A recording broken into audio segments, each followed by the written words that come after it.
SeizeYourBusiness.com podcast with Tony Roark and Kevin O'Flaherty. SeizeYourBusiness.com, making you money. Share it on Facebook, share it on LinkedIn, Twitter. Our blog, YouTube videos, listen to our podcast, getting so hot that it's burning up the stereo. Welcome to the SeizeYourBusiness.com podcast, coming to you from our speakeasy in lovely downtown Downers Grove. Our hosts today are Kevin O'Flaherty from O'Flaherty Law and myself, Tony Roark from ADR Business Resource Group. I want to start by explaining to you what you can expect from our podcast, because unlike other entrepreneur-oriented podcasts, we will not give you rah-rah motivation. The purpose of this podcast is to provide you with actionable business strategies and tactics that you can incorporate in your own business immediately. Every week, we will spend the first half of the podcast interviewing a successful business owner and plunging into the mind of our guests for specific lessons learned in the course of business. In the second half of our podcast, we will have that business owner join us for an in-depth discussion on a particular topic, apropos to their own business and hopefully to yours as well. We invite you to check out our website, SeizeYourBusiness.com, where you can listen to our podcast archive, view videocasts, download our ebooks, and read blog articles that distill the best action points from each of our episodes. From our website, you can also connect with us on social media, and please feel free to email us comments, questions, or topics that you would like to see addressed in future podcasts. We will do our best to promptly respond to any and all emails that we receive. You can also sign up for our email list to get immediate access to our newest content. If you find the podcast helpful, or if you just want to help us out, we would appreciate it if you would review us on iTunes or share our podcast on social media. Today's episode will be unique in that we will not have a guest. Instead, Kevin and I will introduce ourselves and our business so that you can understand the context from which we are speaking. Then we will each talk about one hard lesson that we have learned in our years of business. So without further ado, let's dive in. I'm excited to get started here, Tony.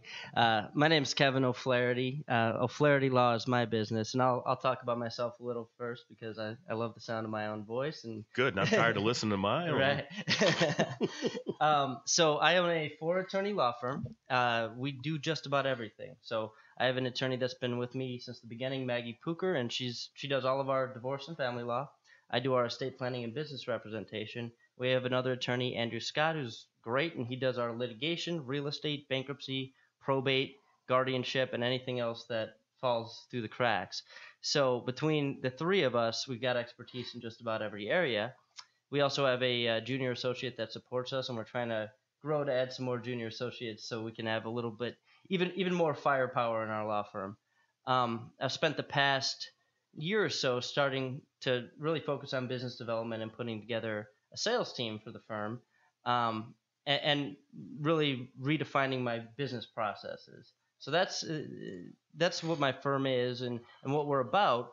Our tagline is your community law firm, and we're about providing above and beyond service at affordable prices, and basically birth to death legal representation for folks. So anything that they need, they should be able to come to us and trust that we have their back. We also have resources like accountants, financial advisors, realtors, mortgage brokers that we trust and that we know do a good job. So basically any issue that anyone has in their life, we're a good starting point for. So, okay, great. So, Tony, you want to introduce your business a little? Absolutely. Again, name's Tony Roark. Company is ADR Business Resources Group. And what I specialize in is online marketing. And what I do is I help business owner establish their presence online, their brand presence in particular. This has been like a quest of mine, the ADR Business Resources Group, of a couple of years. And I originally started with websites, website development. But after doing a few websites and really delving into online marketing, I saw that there was a need to help business owners get their brand established online in online directories like Yelp, things of that sort. And that way, when people are searching for them, they just see their information, boom, done. And also in the background of that is I work with reputation marketing, reputation management.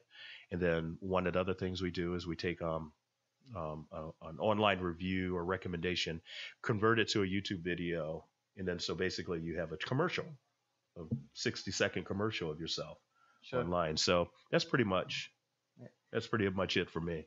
And full disclosure, I've hired Tony for my business, and I'm really excited to be working with him.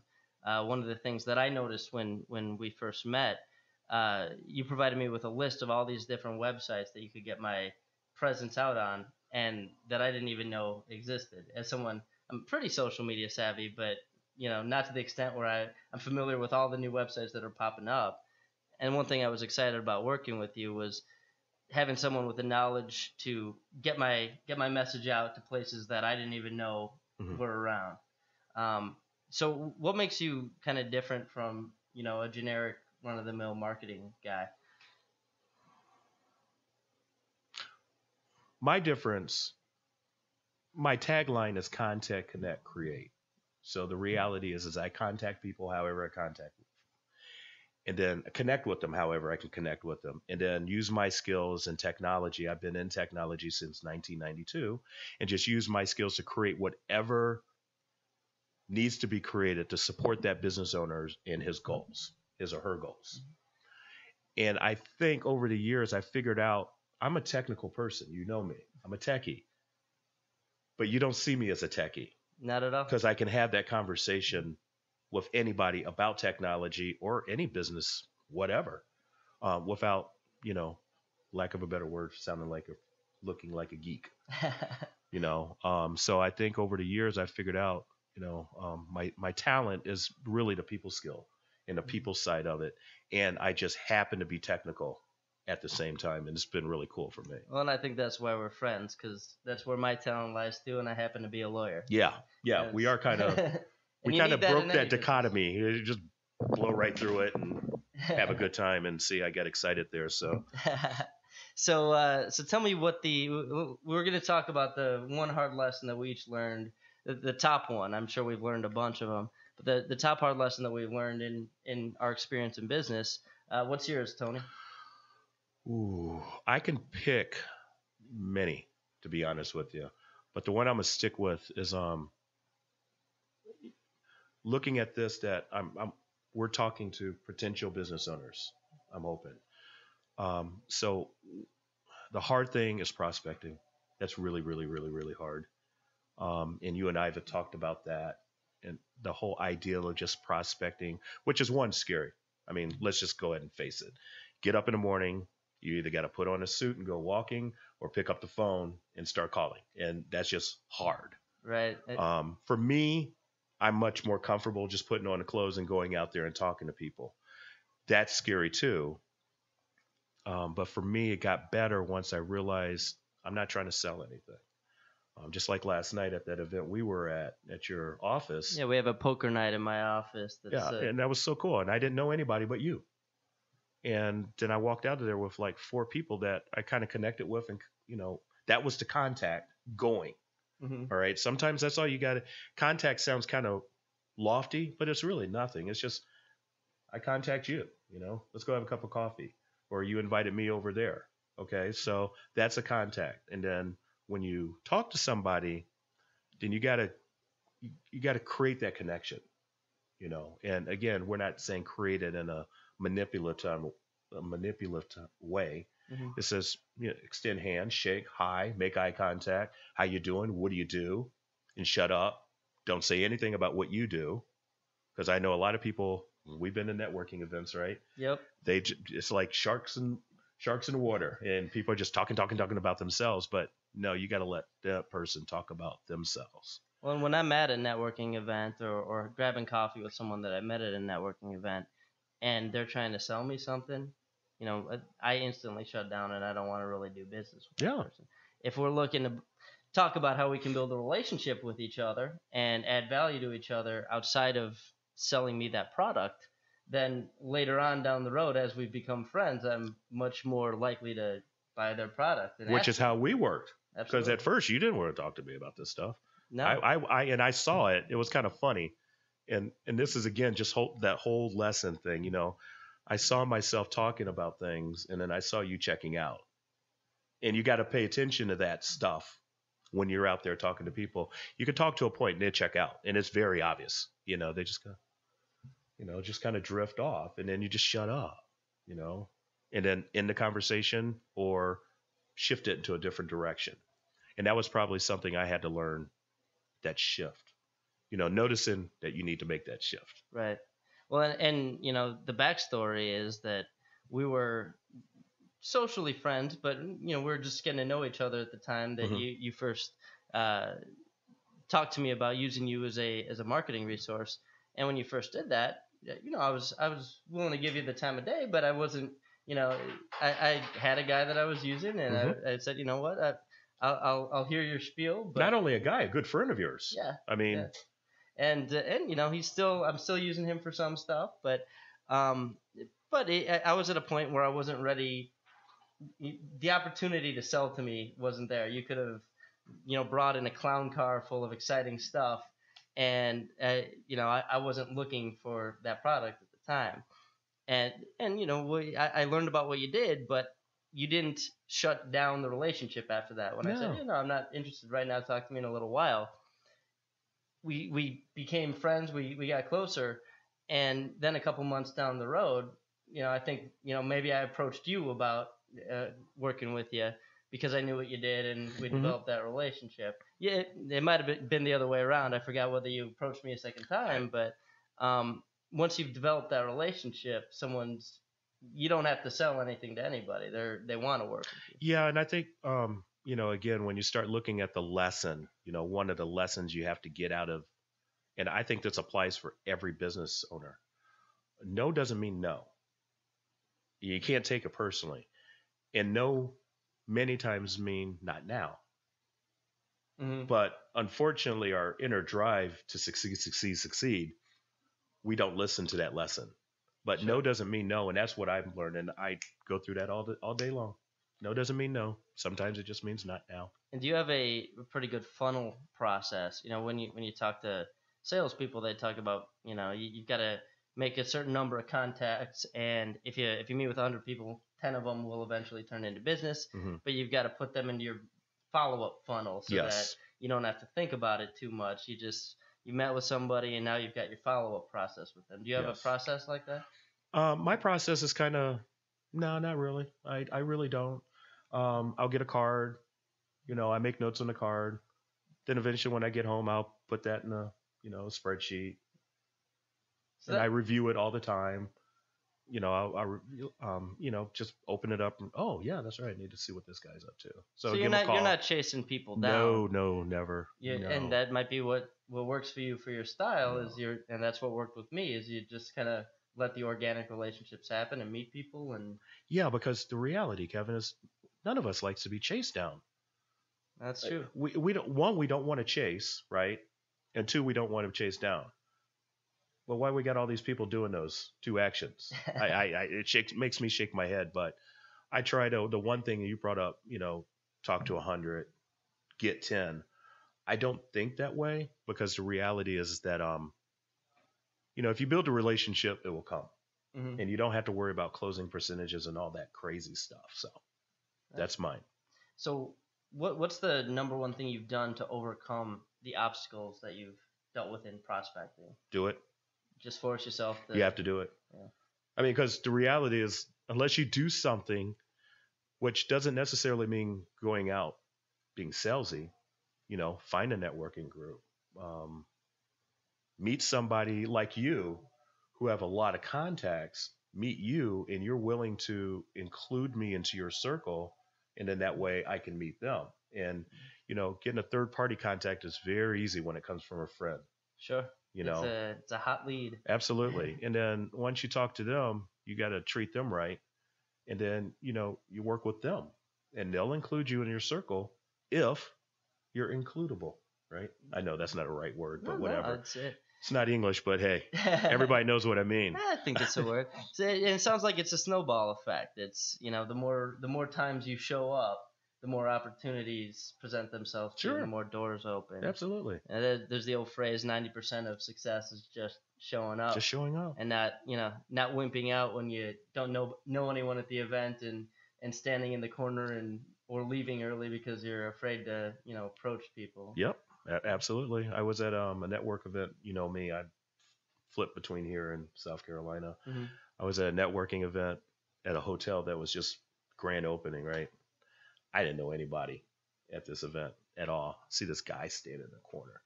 Walked up, talked to him, asked a standard question. So what do you do? He looks at me and says, well, I'm a guest at the hotel. I'm just in town for a couple of days for business because he was working for a trucking firm. He just happened to be in that networking group. He just happened to walk through it. And one of the people that were hosting it from the chamber down there just invited him, hey, grab a beer, have something to eat. Sat there and talked to him for about 20 minutes. Yeah. Nothing I could do for him, nothing he could do for me. I just had a fun time. Well, and for me, that's what it is. Have fun. And if you're forcing it, if it's obvious that you're not having fun networking and you're doing it because you want business and you have to, you're not going to be magnetic and exciting, and no one's going to want to, build a relationship. And people can smell that coming a mile away. We all do it. We see that person coming at us and go, ooh. So anyway, what's yours? Well, mine is to fail faster. Oh, this good. is we have a mutual friend, Scott Mathis, that taught me this lesson. But you're gonna fail when you're setting up your business, and the trick is to not be afraid to identify something as a failure, correct it, and move on to the next plan.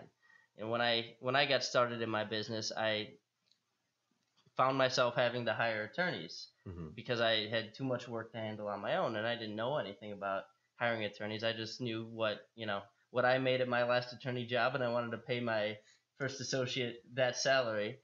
And the problem with that was that there was no incentivized pay structure. So no matter how much or little the associate produced, they were paid the same salary. Sure. Well, they didn't have any incentive to produce more. Okay.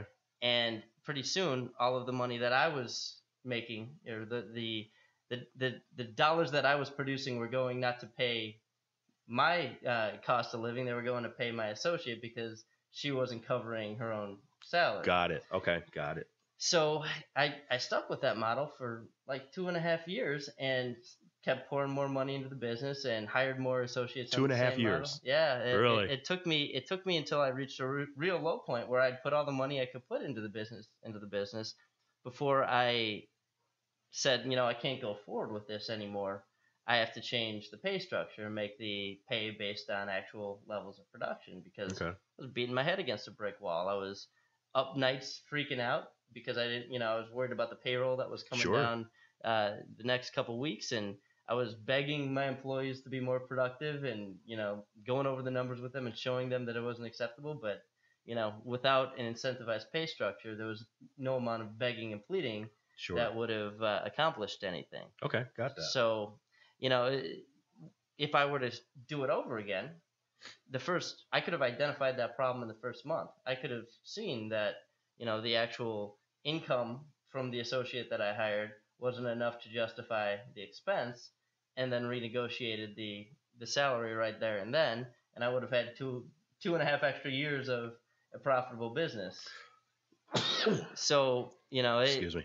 To me, it's the lesson was, don't be so personally and emotionally committed to having the idea as you've stated it succeed in that way.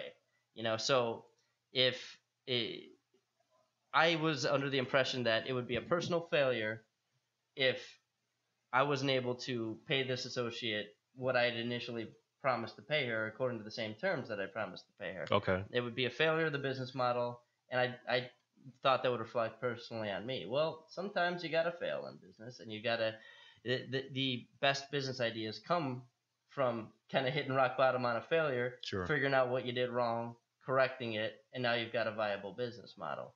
And not beating your head against a brick wall doing something that's not working. Okay, so if I heard you correctly, yes, fail fast, but be willing to accept the failure early. Right. That's identify it as a failure, and failure is a loaded word. Yeah, ain't that the truth? Identify it as an error in your business model that needs correction, because you're an entrepreneur, I'm an entrepreneur. There's no amount of problems with our business model that would cause us to go work for somebody else. It's not that you're personally a failure. It's your business model that needs to be tweaked. Yes, that we idea didn't fail. Right. It failed. And the best business owners that you hear speaking, the celebrity business owners on CNBC, they all talk about, hey, they had to try things, fail, try again. Donald Trump went bankrupt and now he's multiple times. Yeah, right. It's crazy. So you just have to accept that this idea, you can't be married to a particular idea. You can be married to your business, and you can be married to the fact that you're not going to let your business fail. But a particular way that you have your business set up isn't the way it has to be set up. And you can try some radical ideas.